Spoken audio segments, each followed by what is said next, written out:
This is Optimal Health Daily, episode 1426. Weight Loss Facts and Myths, and Get the Whole Family Eating Healthy, both by Chalene Johnson of chalenejohnson.com. And I'm Dr. Neil Malik, reading you some of the most popular health and fitness blogs out there, with permission from the websites, of course.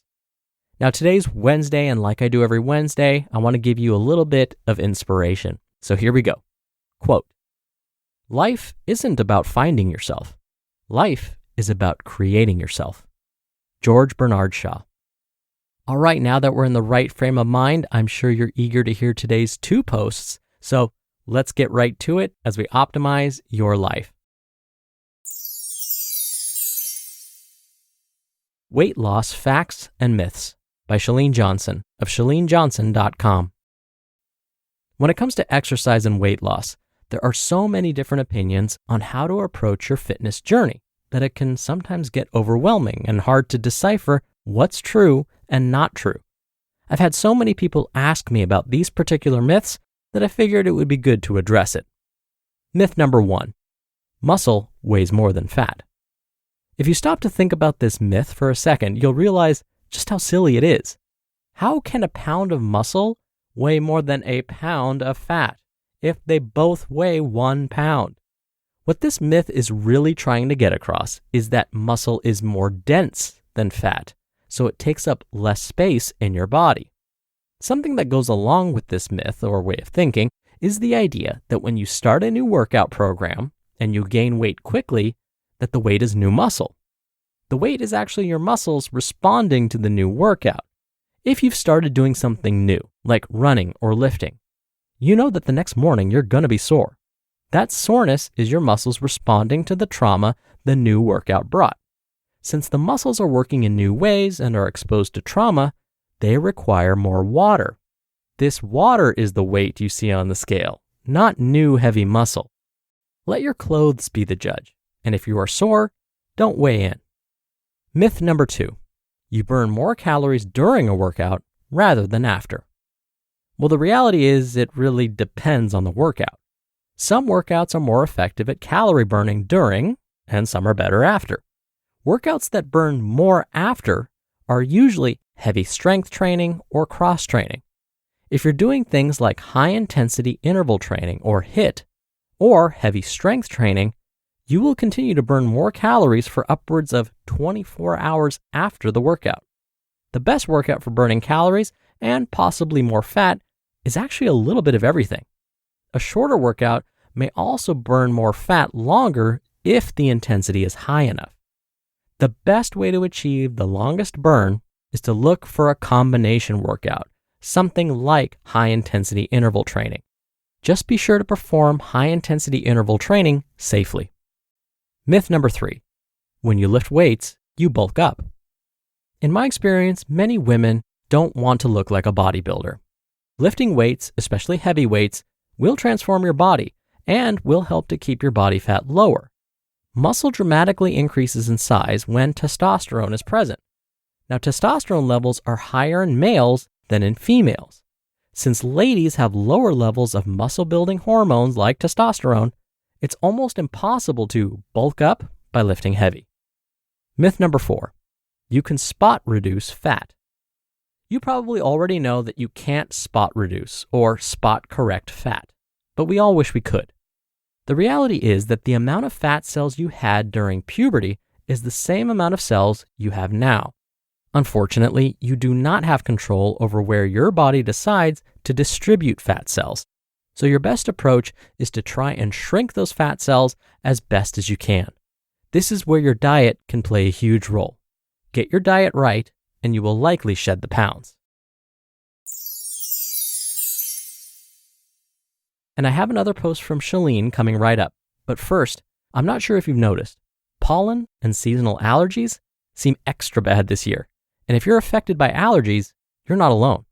50% of Americans suffer from allergies. Over-the-counter medications like antihistamines and steroids only give you short-term relief, but can also make you drowsy and might even have long-term effects on your microbiome or overall health. Imagine if there were a better way to have a long-term solution for your allergies. Check out Curex, a long-term solution for your allergies. Curex is a telehealth platform that offers allergy immunotherapy, which treats the source of your allergies, not just the symptoms, by building up the body's immune response to an allergen. You simply meet with a doctor online through a telehealth consultation, share your allergy history, take an allergy test at home, and receive your personalized prescription for sublingual allergy immunotherapy delivered to your door.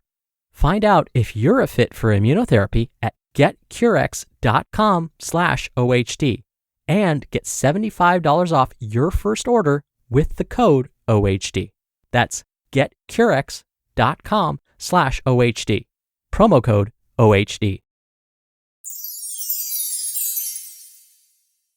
Get the whole family eating healthy by Chalene Johnson of ChaleneJohnson.com.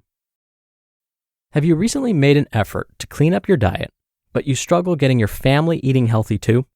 You want them to support you in making changes to be healthier, and you want them to be healthier too because you care about them. But how do you get them to ditch the junk food they've become so accustomed to and adopt better habits without the backlash? The answer is making a gradual transition and staying positive. Get the whole family eating healthy. Growing up a junk food junkie. Growing up in Michigan, my house was positioned above a convenience store. A typical meal for me consisted of grape soda and Hostess pies. My father was convinced that if a food had a long shelf life, there was something in it that would make us live long too.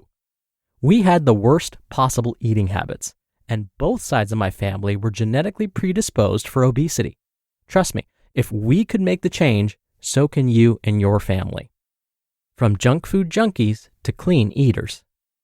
My family made the transition when I was in my early teens, and my mom began teaching jazzercise. I remember seeing how happy working out made her and how good she felt about herself. And even without realizing it, our family began eating healthier. She never said, "We're going to change how we eat," or "We're not buying this type of food anymore." She just gradually stopped buying it. We didn't even notice the change, but somehow we transitioned from junk food junkies to fairly clean eating. Making the transition. So how do you make this transition with your own family? 1. Gradually make healthy swaps and stop buying junk. Don't announce to your household that you are making changes or that you won't be buying certain foods anymore. You'll get immediate backlash that way. Just slowly start making healthier swaps and stop buying one unhealthy staple at a time. For instance, you don't need to tell everyone that you made spaghetti with whole wheat pasta tonight. Just make it. They probably won't even realize it. And if they do, all they need to know is that you tried a different brand. If you don't make a big deal of it, neither will they. 2. No food rules. Don't make food rules about what is and isn't allowed in the house or what your kids can and can't eat. Forbidding something only makes them want it more, and it can also give them hang-ups about food. Just stick with the everything in moderation approach and make healthy choices readily available so they're easier to make. And 3, keep it positive. I truly believe that I don't have any hang-ups about food or my body because growing up, I never once heard my mom speak disparagingly about herself or her body. Never ever say, "I'm fat," or "I'm gross." When your kids hear this kind of negative self-talk, they may internalize it too. It's almost as if you're saying it to them. Instead, keep a positive outlook and make positive comments after you exercise or eat a healthy meal, like, "I feel great," or "I'm getting in good shape." This way, your kids start to make positive associations with eating healthy and working out too. Getting your family to make healthy changes is totally doable. You just have to make it gradual and focus on the positive effects. Before you know it, your entire family will be enjoying a healthier lifestyle without even realizing it. You just listened to the posts titled Weight Loss Facts and Myths and Get the Whole Family Eating Healthy, both by Chalene Johnson of ChaleneJohnson.com. Dr. Neal here for my commentary. I'm going to go back to a myth Chalene said in the first post. It was myth number 3, how lifting weights makes you bulk up. I've said this before, and I'll say it again.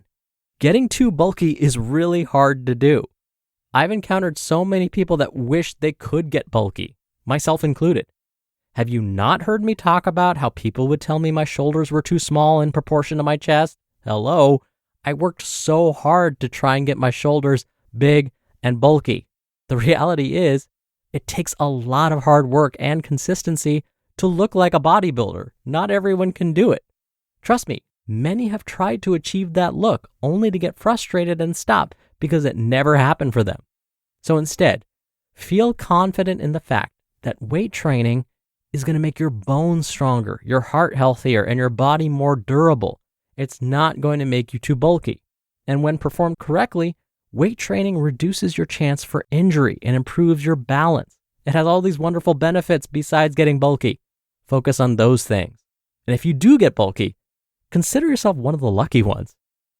All right, that'll do it for today. Thank you so much for listening. I'll be back here tomorrow as always, where your optimal life awaits.